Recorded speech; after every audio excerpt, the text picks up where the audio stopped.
꼭 알아야 할 사건과 이름으로 살펴보는 기독교 역사입니다.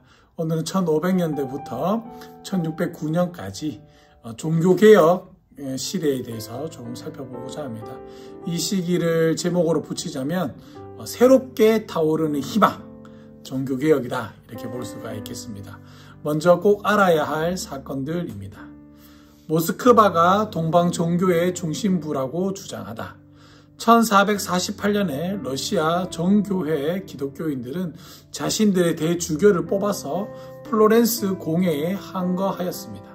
터키인들이 콘스탄티노플을 점령하자 러시아인들은 모스크바가 종교의 중심부라 이렇게 주장하였습니다. 두 번째, 제5차 라테란 공회. 피사의 공회의 결정을 무효화했습니다. 세 번째, 루터의 59개조 반박문. 로마 가톨릭의 수도사였던 마틴 루터는 면죄부 판매에 항의해서 논쟁을 벌이려고 95개조의 반박문을 제기하였습니다. 꼭 알아야 할 이름들. 첫 번째, 윌리엄 틴들. 영어 성경 번역자이자 그가 번역한 성경은 제임스 왕 역본, 킹 제임스 왕 역본이라고 하며 성경의 기초가 되었습니다. 두 번째, 요한 마이어 에크. 가톨릭 신학자이며 공개적으로 마틴 루터의 신학을 비난하였습니다. 세 번째, 마틴 루터.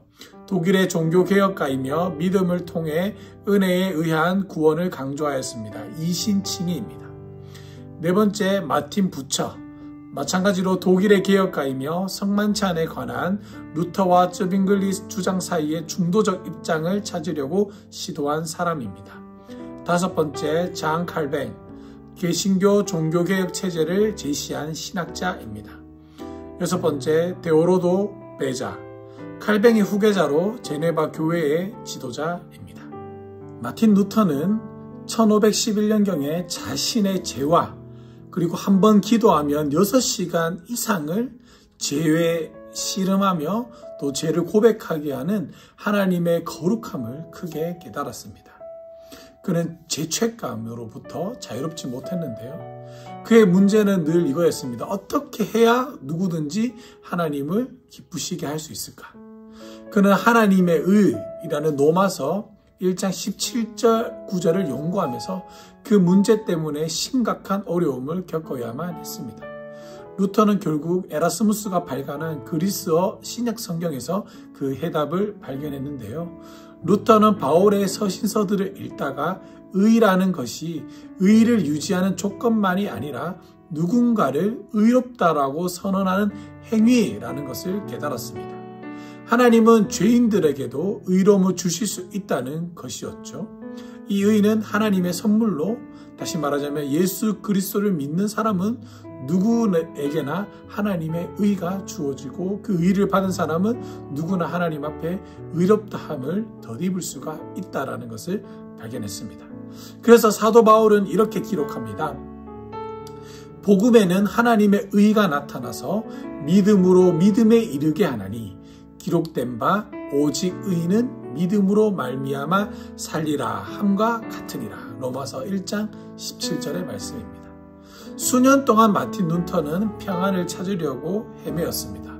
마침내 평안이 그를 찾아왔는데요. 1517년에 마틴이 진리를 통해 얻은 평안은 진리를 수호하려는 폭발적인 열정으로 뒤바뀌게 됩니다. 그 방아쇠를 당긴 사람이 바로 도미니크 수도회에 소속된 테첼이라는 이름의 수도사였습니다. 마틴 루터는 독일의 마인츠 지방에서 그리 멀지 않는 마을의 목회자였습니다. 알베르트는 대주교이자 마인츠 지방을 다스리는 군주였죠. 교황 레오 10세는 성 베드로 사원을 완성하기 위해서 자금이 필요하다라고 주장했습니다. 하지만 속사정을 잘 아는 사람들은 그한 교황의 핑계를 듣고 코웃음을 쳤는데요. 사실상 명분은 성 베드로 성당을 짓기 위한 자금이 부족하다라는 명분이었지만 사실은 빚을 갚기 위한 것이 그 목적이었습니다. 교황은 엄청난 뇌물을 바치고서 대주교의 자리에 오른 알베르트와 거래를 하게 되는데요. 만약 알베르트가 마인츠에서 면죄부를 팔게 해주면 그 이익의 절반을 교황에게 주겠다는 것이 그 조건이었습니다. 알베르트를 대신해서 면죄부의 판매에 나선 사람이 바로 이 테첼입니다. 테첼은 이렇게 사람들에게 소리쳤는데요. 돈 상자에 동전이 떨어지는 순간 바로 연옥에 있는 영혼들이 천국으로 간다. 이런 말을 해서 사람들로부터 면죄부를 판매했습니다.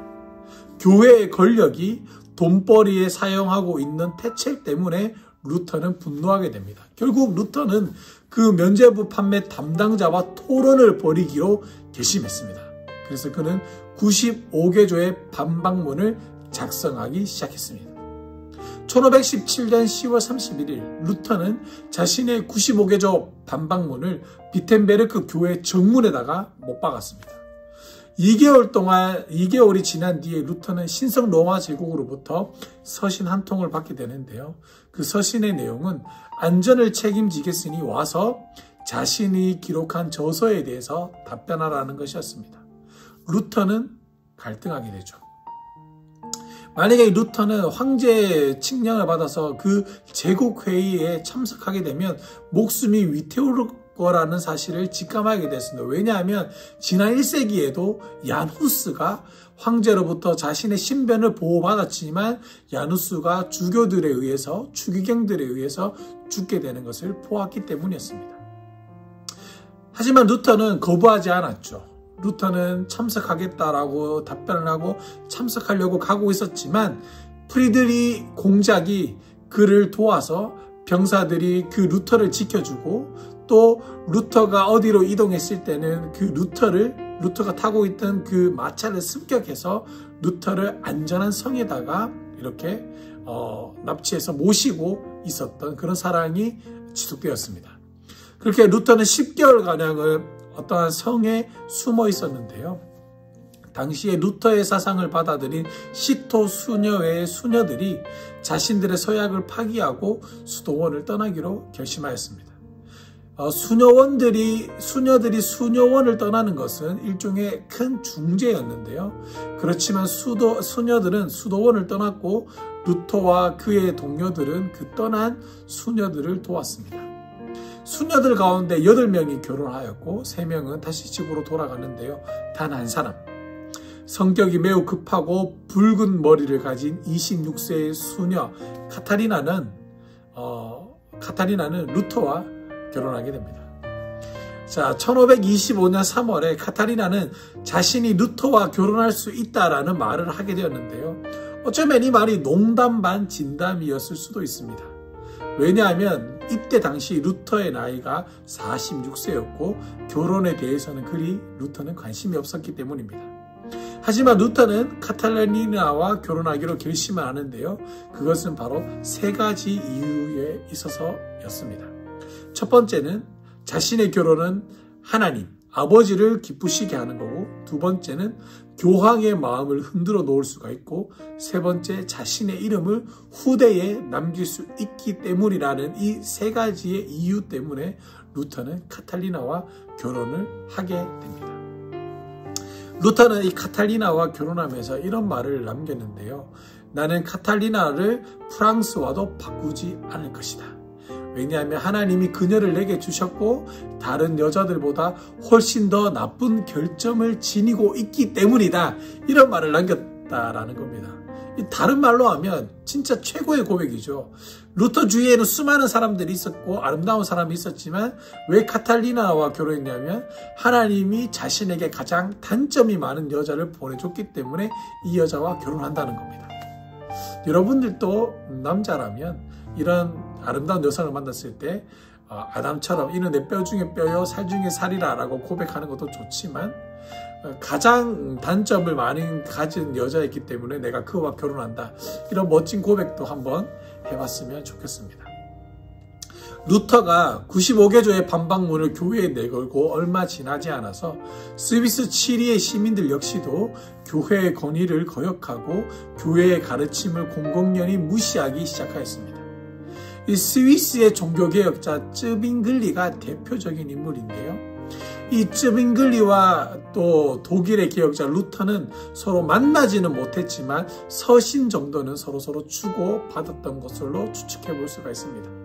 그 서신을 주고받았던 가운데서 아직까지도 유명한 논쟁이 남아있는 것은 바로 무엇이냐면 바로 성만찬설인데요.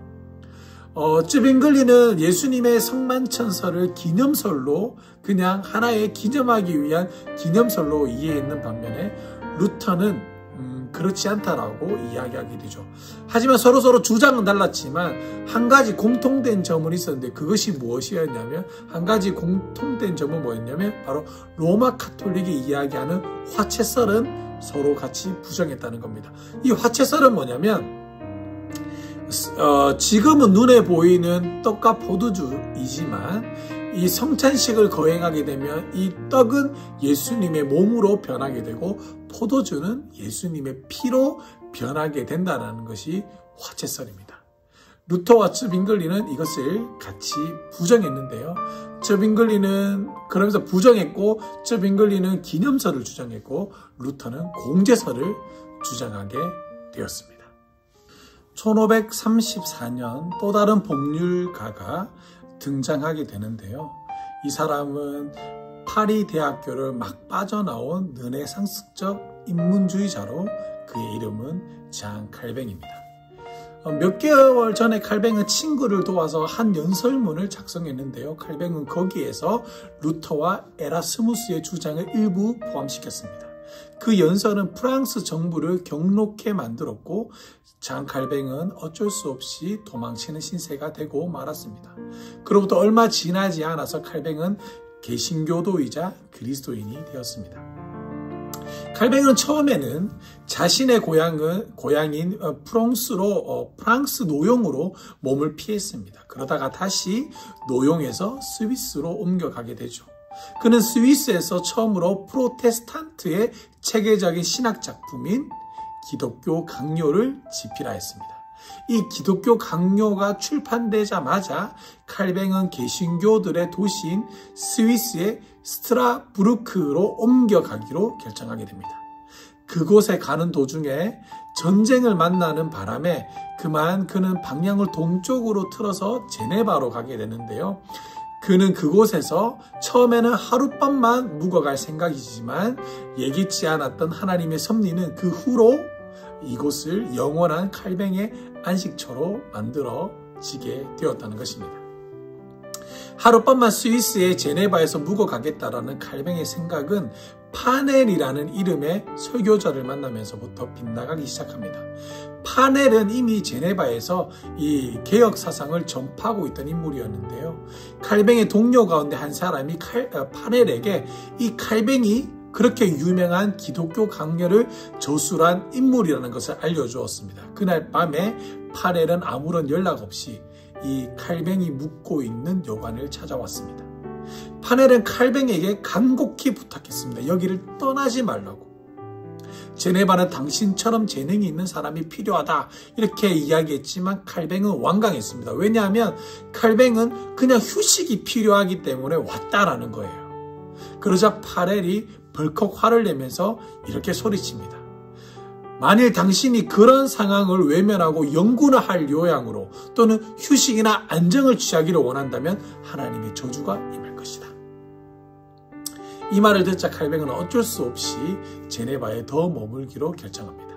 1년이 지나지 않아서 제네바는 칼뱅에게 종교개혁 사상을 받아들이기로 결정하였습니다. 2년이 지난 뒤에 제네바 시의회는 자신들과 계속해서 정치와 종교적 갈등을 벌이고 있는 칼뱅에게 그곳을 떠나달라고 요구합니다. 칼뱅은 자신이 처음 묵었던 스트라부르크에서 자신의 안식처를 또 발견하게 됩니다. 그곳에서 칼뱅은 프랑스 출신의 개신교인들, 다시 말하면 프랑스 개신교인들, 다른 말로 하면 위그노들을 만나게 되는데요. 그곳에서 장 칼뱅은 프랑스의 개신교 위그노들을 극진하게 잘 돌보았습니다. 그는 그곳에서 그토록 반하던 학문 생활을 계속할 수 있었고요. 1539년에 제네바에서는 로마의 어떠한 사상가와 논쟁이 벌일 수 있는 인물이 필요했는데 그 인물로 이 칼뱅을 선택했고 칼뱅이가 다시 제네바로 돌아올 것을 간절히 요청하였습니다. 이런 제네바 시의회의 부탁을 받은 칼뱅은 다시 제네바로 돌아와 강단에 돌아왔을 때 제네바 사람들은 그들을 신랄하게 이 칼뱅이 비판할 것으로 예상했지만 오히려 칼뱅은 그 사람들의 기대와 다른 설교를 하게 되는데요. 그 설교는 전혀 원한을 품지도 않은 채 자신이 3년 전에 하면서 멈추었던 그 설교를 이어서 다시 정확하게 설교를 시작했다는 것입니다. 칼뱅은 루터나 쯔빙글리와 마찬가지로 교회와 정부는 서로 혼합되어야 한다는 생각을 버리지는 않았습니다. 하지만 제네바 시의회는 그 생각을 포기하도록 강요했습니다. 1553년 제네바 시의회는 삼위일체를 부정하는 미카엘 세베투스라는 신학자를 화양에 처하게 되는데요.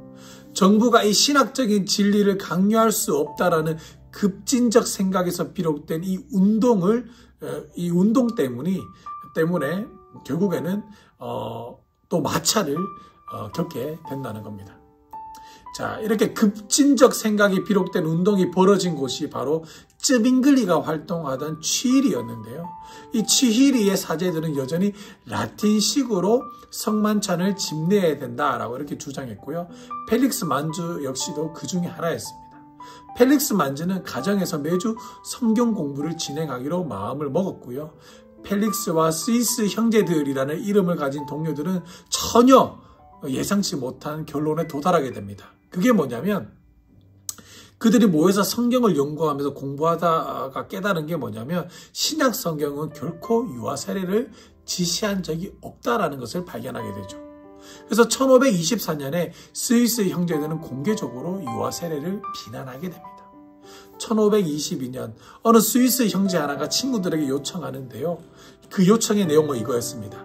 내 신앙을 바탕으로 진정한 기독교 세례를 달라.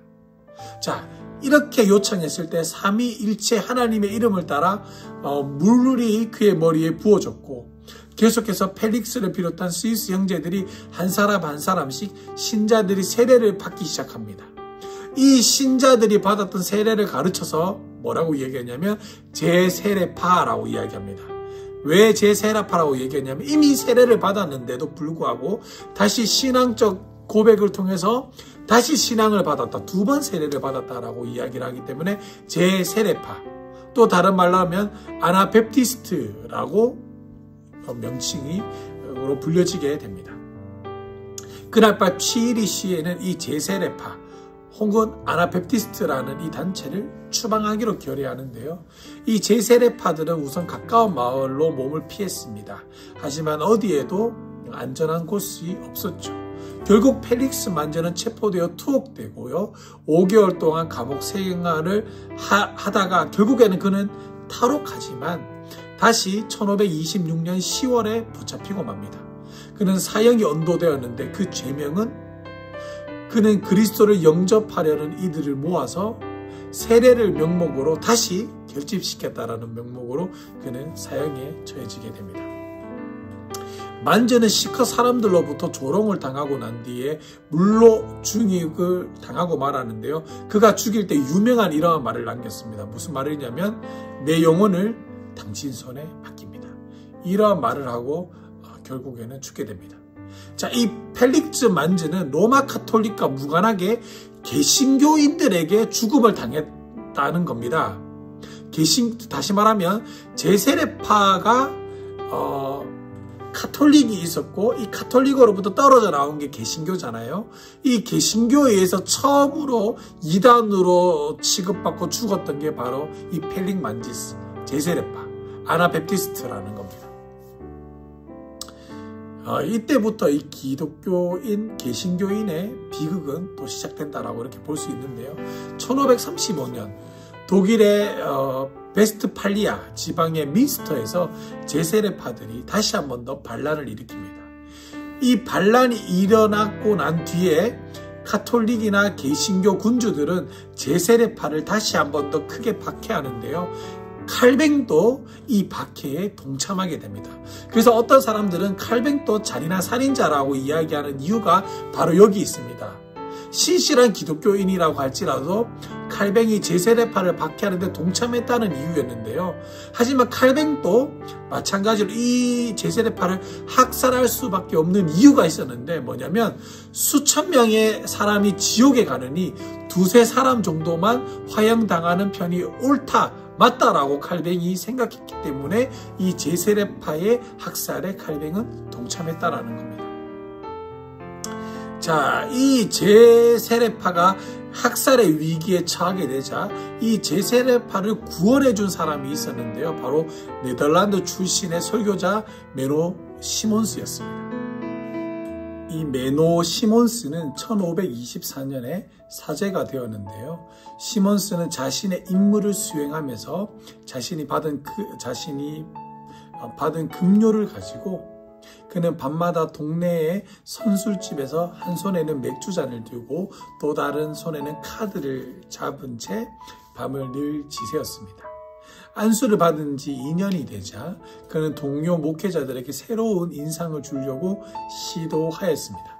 그는 처음에는 성경을 공부하기 시작했습니다. 매너는 동기가 여러 가지가 있었지만 자신이 읽고 있던 진리로부터 도망칠 수가 없었습니다. 그는 10년이 지나자 자신의 방탕한 생활을 정리하고 제세례파에 참여했는데요. 그는 제세례파라는 이름이 자신에게 파멸을 가져다 줄 것을 알고 있었습니다. 왜냐하면 이 제세례파 때문에 민스터에서 대학살을 당했고 이 대학살을 본 이 메노 시몬스가 그 사람들을 구해줬기 때문이죠. 그래서 이 제세례파 목사인 메노 시몬스는 오직 불, 검, 그리고 죽음이 주어질 뿐이다 라는 말을 나중에 이 사람은 회고하게 됩니다. 이 메노 시몬스는 민스터 학살 이후에 뒤엉키고만 제세례파의 잡다한 주장들을 모두 버리고 단 두 가지의 견해에만 집중했는데요. 첫 번째는 교회는 믿는 사람들에게만 세례를 주어야 한다. 둘째, 정부는 종교적 신념을 강요할 수 없다. 그 과정에서 메노 시몬스는 사람들로부터 가장 존경받는 제세례파 지도자가 되었습니다. 여러분 어떤가요? 이 가톨릭에서부터 개신교가 떨어져 나왔고 루터 때문에 이 개신교는 또다시 자신들 안에서 제세례파라는 세례를 2번 받은 제세례파라는 단체가 만들어졌고요. 이 제세례파를 가르쳐서 아나베프티스트라고 또 얘기를 하고 이 아나베프티스트들이 제세파들이 민스터 대학살에 죽을 위기가 놓여지자 메노 시몬스가 이 사람들을 구해내주면서 이 메노 시몬스는 다시 제세례파에 가입을 해서 제세례파가 주장하고 있던 잡다한 것은 다 치워버리고 두 가지로 요약을 해서 다시 태어나게 되었다는 겁니다. 자, 이 메노 시몬스는 엄격한 신약 성경을 준수했는데요. 최후의 만찬 때 예수님은 제자들의 발을 씻겨주었죠. 메노 역시도 그 본을 따라서 성만찬을 집례하며 제자들의 발을 씻겼는데요. 메노는 신약 성경의 가르침을 문자 그대로 믿었기 때문에 싸우거나 맹세하는 것을 금했습니다. 어떻게 보면 우리 지금도 이 세족식을 한다. 또 성찬식, 난 세족식 한다라는 거는 우리가 지금 이단이라고 말하고 있는 제세례파에게 보고 배운 겁니다. 정말 아이러니하다는 거죠. 1542년 메노의 급진적인 가르침이 번져나가자 메노는 1급 범죄자가 되었습니다. 메노와 그의 가족들은 19년 동안이나 피해 다녔지만 부인과 2명의 자녀들이 그보다 먼저 세상을 떠나게 되었습니다. 메노 시몬스는 1561년에 나이가 들어 세상을 떠나게 됩니다. 메노의 지대한 영향들 때문에 제세례파는 메노를 따르는 사람들이라고 불러서 즉 메노나이트라는 이름으로 알려지게 되었다는 겁니다. 그러니까 제세례파는 아나베프티스트, 그리고 이 아나베프티스트는 이 메노 시몬스 때문에 뭐라고 불려지냐면 메노나이트로 불려지게 된다는 겁니다. 다 같은 이름이에요. 자, 대학에서 학문을 진정으로 사랑하게 된 사람은 그것을 평생업으로 삼는 경우가 많습니다. 영국 캠브리지 대학교의 학생 가운데 하나도 마찬가지였는데요. 학생은 그리스도와 함께 실제적인 인문학을 몹시 사랑했습니다. 그 학생의 이름이 바로 윌리엄 틴들이었습니다. 그 윌리엄 틴들은 그 사랑 때문에 마지막에는 목숨까지도 잃고 말았습니다. 자, 이 틴들은 성경을 영어로 번역하기 시작했지만 주교는 그것을 허락하지 않았습니다. 왜 그럴까요? 라틴어로 읽어야지만 자신들의 권위가 유지되기 때문에 그렇습니다. 하지만 틴들은 이 성경을 모든 사람들이 읽을 수 있는 영어로 번역했다는 거죠. 틴들은 성경을 출판하는 목적으로 독일 지방으로 몸을 피했고요. 1526년에 독일의 브룸스 지방의 어느 인쇄업자가 틴들의 성경을 무려 5,000부나 찍어내게 됩니다. 그로부터 3개월 뒤에 틴들이 제작한 성경이 영국으로부터 쫙 쏟아져 들어오기 시작합니다. 영국의 주교들은 이 틴들이 번역한 신약 성경을 수천 권이나 구입해서 불태워버렸는데요. 그러나 그런 조치들로는 이 틴들의 행동을 막아낼 수는 없었습니다. 틴들은 그렇게 해서 번 돈을 다시 자신의 성경을 수정하고 다시 편찬하는 데 재사용했고, 그렇게 수정된 성경은, 신약 성경은 밀가루 부대 안에 담긴 채 몰래 다시 영국으로 재수입되기 시작하였습니다. 그렇지만 오직 그 성경 때문에 틴들이 목숨을 잃은 것은 아니었는데요. 종교개혁 이전에 영국의 황실은 교황을 지지했습니다. 1520년에 마틴 루터를 공격하는 소책자 표지에는 영국 왕 헨리 8세의 이름이 기록되어져 있습니다. 교황 레오 10세는 그런 헨리의 열심에 보답하는 뜻에서 이 헨리를 가르쳐서 뭐라고 얘기했냐면 교회의 수호자라는 칭호를 수여하기도 했습니다. 이 교회의 수호자가 얼마 지나지 않아서 교회를 모독하리라는 것을 레오 10세는 전혀 알 길이 없었습니다. 당시 헨리 8세의 왕비 아라곤의 캐서린은 헨리의 왕위를 계승할 수 있는 아들을 낳지 못했습니다. 캐서린은 헨리의 형수였고, 헨리는 25살에 앤볼리인이라는 매력적인 여인에게 온통 정신이 팔려져 있습니다. 때문에 헨리는 레위기 20장 21절을 근거로 자신의 결혼 생활을 무효라고 주장했는데요. 1529년 헨리는 교황 클레멘트 7세에게 결혼 서약을 무효화해달라고 요청했습니다. 그러나 헨리의 요구에는 한 가지 문제가 있었는데요. 뭐냐면 당시 교황은 신성 로마 제국의 황제 찰스 5세의 지시를 충실히 따르던 인물이었는데, 그 찰스 황제가 바로 캐서린의 조카였다는 것입니다. 그러니까 교황은 찰스 황제의 분노를 감당할 자신이 없었기 때문에 이 헨리 8세의 요구를 거부할 수밖에 없었다는 겁니다. 하지만 캠브리지 대학에서 교수로 있던 토마스 크레머가 한 가지 해결책을 제시하는데요. 1533년에 처음 영국의 대주교가 된 크레머는 헨리의 결혼 서약을 무효라고 이렇게 공식적으로 간주했습니다. 헨리는 앤볼리인과 결혼하고 나서 자신이 영국 교회의 머리라고 이렇게 선언하였습니다. 토마스 모어는 헨리가 영국 교회의 우두머리가 되는 것을 인정하지 않았고요. 이 모어가 자리에서 물러나자 헨리 국왕의 참모 가운데 한 사람이었던 유명한 사람, 진짜 중요합니다. 토마스 크로멜이 그의 목을 베고 말았습니다. 헨리 왕의 결혼이 윌리엄 틴들에게 어떠한 영향을 미쳤을까요? 1530년 틴들은 소책자를 발행해서 캐서린을 처분하려는 헨리의 시도를 맹비난하였습니다. 그 일로 인해서 체포된 윌리엄 틴들이 왕의 군사들에 의해서 목이 졸린 뒤에 화형에 처해지고 말았는데요. 틴들은 마지막 말로 이런 말을 남겼습니다. 주여, 영국의 왕의 눈을 열어주소서. 자, 하나님은 이 틴들의 기도에 응답하셨는데요. 1538년에 헨리는 틴들이 완성한 마태복음을 승인하였습니다. 그 다음 해에 헨리는 틴들의 마태복음을 개정해서 제작한 그레이트 바이블을 영국 내 모든 교회에 일괄적으로 배치하도록 지시했습니다. 그렇지만 영국의 종교개혁이 가야 할 길은 멀기만 했는데요. 1541년 헨리의 셋째 황비인 시모어가 마침내 아들을 낳았다는 것입니다. 크레머는 헨리의 아들을 위한 기도문을 편집했는데요. 있는데요. 이것은 정교하고 복잡한 라틴어 기도문을 보다 간단한 영어로 대체한다는 의미가 담겨있는 파격적인 조치였습니다.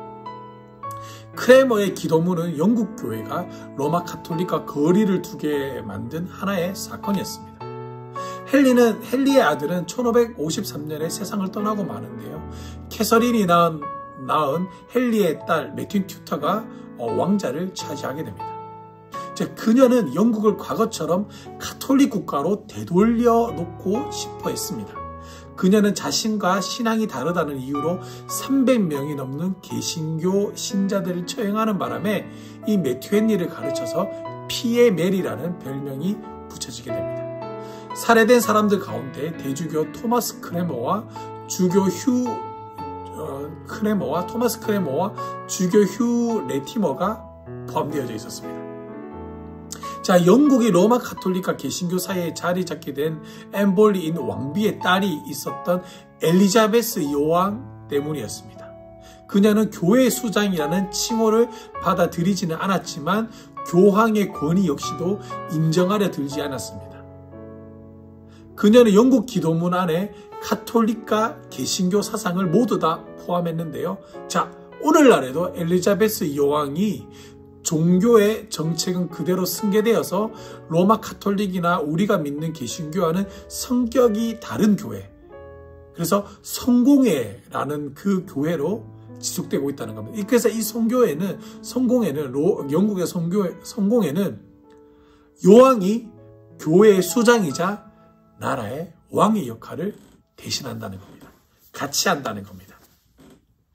16세기에 로마 가톨릭의 갱신을 바란 것은 루터만이 아니었는데요. 가톨릭 개혁자들은 개신교와의 재결합을 모색했습니다. 1551년 루터층과 멜랑히톤을 대표하는 몇몇 개신교인들과 로마 가톨릭의 지도자들이 독일의 라티스폰에서 만났습니다. 그 모임의 목적은 바로 로마 가톨릭과 개신교의 다시 재결합이었죠. 하지만 이 재결합의 장애가 된 것은 칭의의 교리가 아니었는데요. 양측 모두가 믿음을 통해서 하나님의 은혜로 죄인이 의로워진다라는 것과 구원하는 믿음은 선한 일을 낳는 데는 동의했습니다. 그런데 중요한 것은 뭐냐면 로마 가톨릭의 대표자들은 교황의 권력과 또 화채설을 근거한 주님의 만찬에 동의하도록 요구했습니다. 이 때문에 이 라스티본에서 모인 회의는 얼마 지나지 않아서 끝나고 마는데요. 그 순간부터 로마 가톨릭은 또 다른 개혁의 길로 걸어가게 됩니다.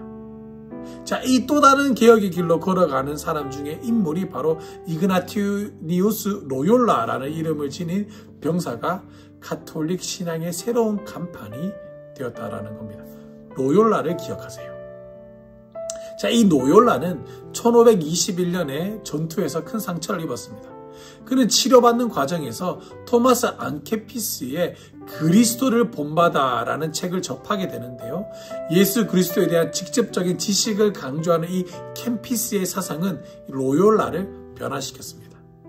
이 로욜라는 6명의 친구들을 청빈, 순결, 그리고 교황에 대한 복종에 헌신했습니다. 1540년에 교황 바오로 3세는 로욜라의 예수회를 승인했고요. 이 예수회라는 종단이 개성되었습니다. 이 예수회는 무엇보다도 교육에 매우 적극적이었는데요. 예수회의 구성원들은 학문을 정진했고 그래서 뛰어난 사상가들이 많이 배출되기도 했습니다. 1640년도까지 예수회는 500개의 학교를 세우고 신학교와 대학교를 세웠는데요. 이 예수회는 이 학교들을 운영함으로써 중부 유럽의 귀족들의 자녀들을 로마 가톨릭으로 다시 개종시켰고 그 덕분에 개신교의 확산을 막아낼 수가 있었습니다. 그뿐만 아니라 예수회는 로마 가톨릭의 최대 선교 세력이 되었는데요. 예수회의 사제 가운데 프란시스 사비에르는 개신교보다 무려 150년을 앞서서 인도와 일본에 선교했습니다. 로마 가톨릭 교회로 하여금 갱신으로 나아가도록 지시한 것은 예수회처럼 개혁적인 정신을 소유한 사람들이었다는 것입니다. 이제 이 교황 바오로 3세는 1538년에 개혁회의를 소집합니다. 자, 이 말은 뭐냐면 이제 로마 가톨릭 안에서도 부패가 많아지니까 다시 한번 더 자성의 목소리가 일어나기 시작했다는 겁니다. 그래서 1538년에 대표자들이 오스트리아 트렌트에 집합합니다. 그리고 1545년부터 1563년까지 집행된 트렌트 공회는 로마 가톨릭 교회를 크게 변화시켰는데요. 면죄부의 판매와 교회의 직무들이 대폭적으로 폐지되었습니다. 그리고 교회를 금하는 사제들의 정절이 다시 한 번 더 강조되었죠. 트렌트 공회는 또 종교개혁이나 혼란을 종식시킬 목적으로 교리적인 결정도 함께 내렸습니다. 그 어떠한 내용이었냐면 성경과 교회의 전통은 동일한 권위를 갖는다.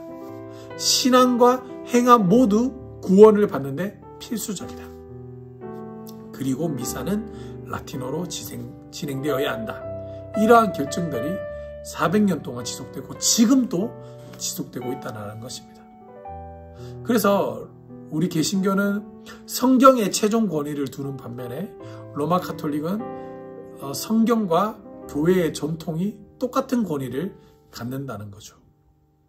그리고 구원받는데 믿음뿐만 아니라 선한 행동도 구원받는데 필수적이다라는 사실에 동의해서 지금 또 가톨릭 사람들이 많은 선행을 이루고 고아원을 세우는 것도 이와 같은 맥락이라는 것입니다.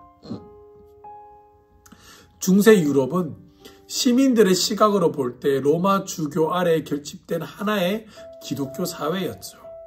하지만 종교개혁은 당시 사람들에게 이렇게 자문하도록 만들었는데요.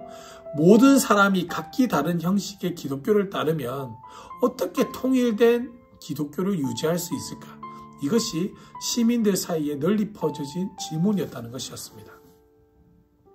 독일 지역에서는 아우스부르크 평화조약 덕분에 개신교와 가톨릭이 평화롭게 공존할 수 있었는데요. 각 지방의 군주들은 백성들을 위해서 어느 쪽이든지 신앙의 자유를 자유롭게 선택할 수 있도록 허락했습니다. 자, 만일 군주가 로마 가톨릭을 따르기로 결정을 했지만 백성들 가운데 그것이 마음에 들지 않으면 개신교를 믿는 군주 곁으로 갈 수 있도록 지역을 이주할 수 있도록 허락해줬다는 거죠. 마찬가지 그 반대의 경우도 가능했다라는 겁니다. 하지만 이러한 특혜는 누구만 받을 수 있었냐면 루터파 사람들만 가능했다는 겁니다. 그러니까 개신교 안에서도 루터파, 칼뱅파, 쯔빙글리파가 있었는데요. 루터파 사람들만 아우스부르크 조약 때문에 마음대로 이동이 있었고 칼뱅파와 그다음에 쯔빙글리파는 자유롭게 이동을 못했다라는 겁니다. 그리고 제세례파 사람들에게도 이런 혜택이 주어지지 않았죠. 이 종교적인 관점에서 보자면 16세기의 유럽은 산산조각이 나고 말았다 이렇게 볼 수가 있을 것입니다. 16세기에 기독교가 깨어진 것은 과연 바람직한 일이었을까요? 물론 그렇지 않을 것이었을 겁니다.